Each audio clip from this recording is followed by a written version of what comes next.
Hello, my name is John Climer and I'm Director of Bands at the Peck School of the Arts at the University of Wisconsin in Milwaukee.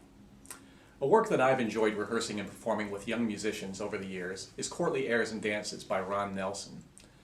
As the composer states in the preface to the score, the work is a suite of Renaissance dances characteristic to 5 European countries during the 16th century. Courtly Airs and Dances is beautifully orchestrated and offers unique opportunities to teach a variety of styles. The purpose of this video is to share some interpretive suggestions and rehearsal techniques for selected passages within this work. While watching the presentation, it would be helpful for you to have a score available for reference. The first movement of Courtly Airs and Dances, entitled Entrada, serves as a short fanfare to the dances that comprise the suite. The first stylistic consideration I would like to share with you has to do with unifying the articulation and note links in the beginning trumpet fanfare.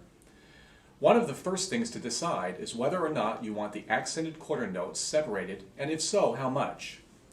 I think it was prudent that Mr. Nelson used traditional accents instead of marcato accents, as young players often see marcato and place too much emphasis on the front end of the note, causing a harsh and overly accented articulation. I believe the indication non-legato, just before the initial trumpet entrance, should be interpreted as a way to provide clarity in articulation of rhythm, rather than an indication to play each note short. I like to rehearse this passage by asking the students to play everything connected without accents, focusing on consistency of tone and rhythm.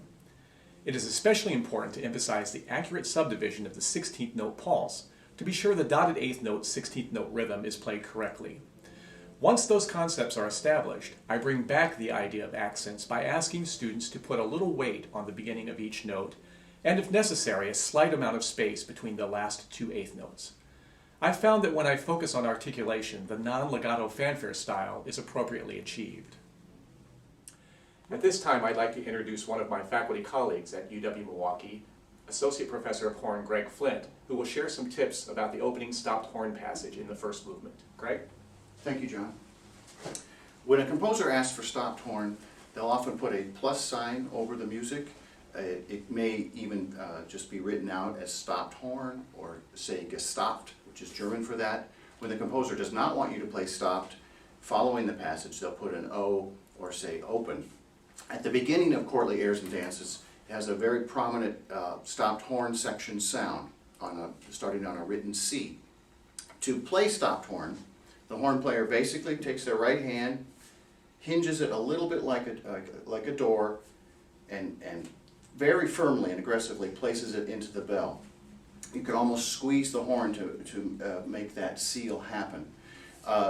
What it produces is a sound, or a very nasal quality sound. Because of the resistance provided by your hand, you have to blow harder and straighter and more aggressively. You're squeezing the horn and blowing very hard. The one thing you have to do in stopped horn is finger a half step lower on the F side of your instrument. Fingering a half step lower, you're transposing down a half step. So to play this C, I play a B natural. I finger a B natural. And to play the G below, I would finger an F sharp right below that on the F horn.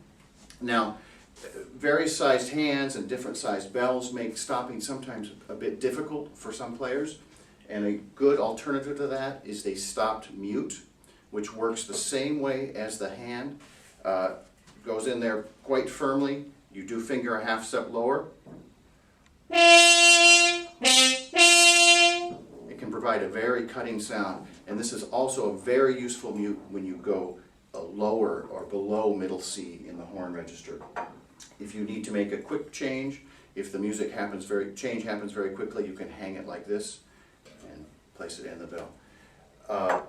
If one does not have a stop mute, a regular straight mute can also be a good substitute. It does not have the nasal quality of the stop sound.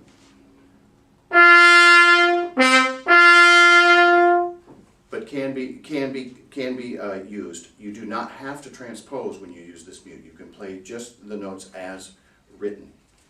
Stopped horn is something that nobody else in the band gets to do, so enjoy it, and like any technique, you may have to practice it quite a bit to master it. Thank you very much. Movement 2 is a bassa dance from France.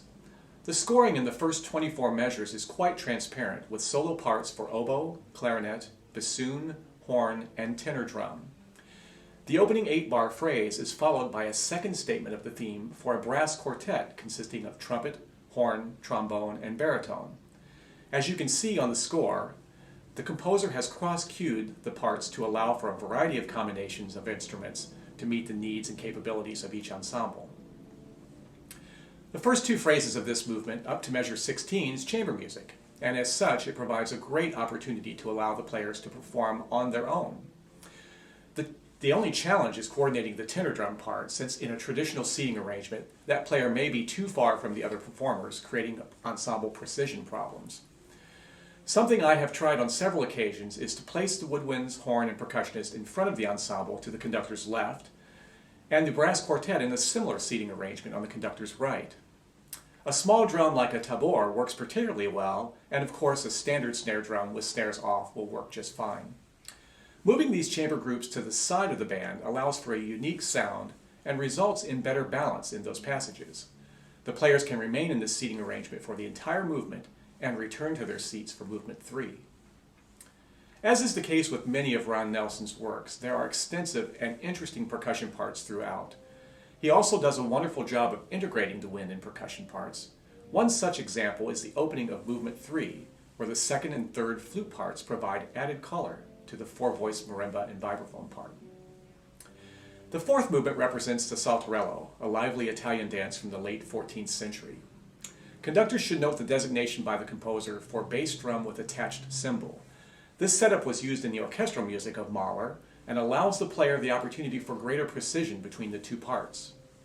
The downside is the tone quality of the cymbal can be affected depending on how it's mounted to the drum. This technique was also popular in band music, where Sousa's favorite bass drummer, Gus Helmack, was well known for his mastery of this technique. The decision to utilize attached cymbal would obviously be dependent upon whether or not you have that setup, but it does provide a unique color, and conductors should consider this as an option. The important thing to remember is that the parts must be played simultaneously. In other words, bass drum and cymbal sound on each dotted quarter note. After the percussion introduction, the melody appears first in the solo flute part. The theme is presented a total of 6 times and is orchestrated in a variety of instruments throughout the movement. I like to encourage the musicians to think of this melody in one, as it allows for more direction and flow to the line. I would also suggest a very light and separated approach to the eighth notes. This will serve as a nice contrast to the dotted quarter notes, which are marked tenuto and should be performed with a slight amount of weight throughout. The majority of the fifth movement provides a wonderful opportunity for students to use their voices as the players sing the melodic material accompanied by percussion and a few supporting instruments. The orchestration is unique and serves as a contrast to the other movements. The thematic material in the final Allemande is reminiscent of the opening entrada. In the first half of the work, the orchestration alternates between full and chamber-like passages and offers an additional opportunity for creative staging of personnel. Beginning in measure 17 and again in measure 33, consider placing the quartet consisting of flute, oboe, clarinet, and horn in front of the ensemble to provide stylistic contrast. Courtly Airs and Dances is one of my favorite works for young musicians. The historical concepts and musical styles within this work offer a rich and varied platform for teaching and learning.